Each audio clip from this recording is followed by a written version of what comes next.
ಗುದ್ದಾಡಿ ಸೋಲುತ್ತೀಯ, ಜಗವನ್ನ ಉದ್ಧರಿಸುವ ನೆನ್ನುತಿಯ ಸಕನೆ ನಿನ್ನುದ್ಧಾರವೆಷ್ಟಾಯ್ತು ಮಂಕುತಿಮ್ಮ ಅಂತ.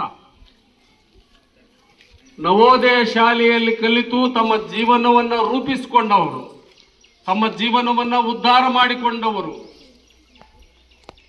ನವೋದಯ ಶಾಲೆಯ ಋಣ, ಈ ಕೊಪ್ಪಳ ನಾಡಿನ ಋಣವನ್ನು ತೀರಿಸುವುದಕ್ಕಾಗಿ ಅಂಕುರ ಎನ್ನುವಂಥ ಸಂಸ್ಥೆಯನ್ನು ಕಟ್ಟಿಕೊಂಡು ಈ ನಾಡಿನ, ಈ ಜಿಲ್ಲೆಯ ಮಕ್ಕಳು ಕೂಡ ಭವಿಷ್ಯವನ್ನು ಕಟ್ಟಿಕೊಳ್ಳಿ, ಅವರು ಕೂಡ ನವೋದಯದಲ್ಲಿ ಕಲೀಲಿ, ತಮ್ಮ ಜೀವನವನ್ನು ರೂಪಿಸಿಕೊಳ್ಳಿ ಎನ್ನುವಂಥ ಒಂದು ಮಹತ್ತರವಾದಂತಹ ಆಸೆಯನ್ನು ಹೊಂದಿ ಅಂಕುರ ಅನ್ನುವಂಥ ಸಂಸ್ಥೆಯನ್ನು ಕಟ್ಟಿಕೊಂಡು ನನ್ನ ಪ್ರೀತಿಯ ಬಸವರಾಜ್ 2013 ಬ್ಯಾಚ್,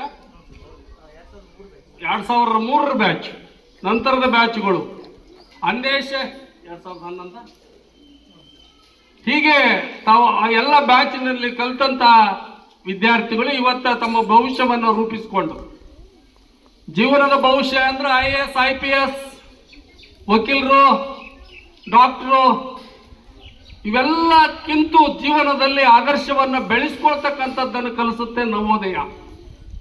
ಶಿಸ್ತನ್ನು ಕಲಿಸುತ್ತೆ, ಜೀವನದಲ್ಲಿ ನಾವು ಹೇಗಿರ್ಬೇಕು, ಬದುಕನ್ನು ಹೇಗೆ ಕಟ್ಟಿಕೊಳ್ಬೇಕು ಅನ್ನೋದು ಕಲಿಸುತ್ತೆ.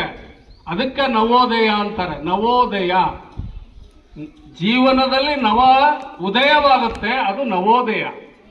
ಆ ಕಾರಣಕ್ಕಾಗಿ ಮಕ್ಕಳೇ, ಇಲ್ಲಿಯೂ ಕೂಡ ಪ್ರಾಥಮಿಕ ಶಾಲೆಗಳು, ಸರ್ಕಾರಿ ಪ್ರಾಥಮಿಕ ಶಾಲೆಗಳು ಸರ್ಕಾರದ ಅನೇಕ ಸವಲತ್ತುಗಳನ್ನು ಕೊಟ್ಟು ತಮ್ಮ ಜೀವನ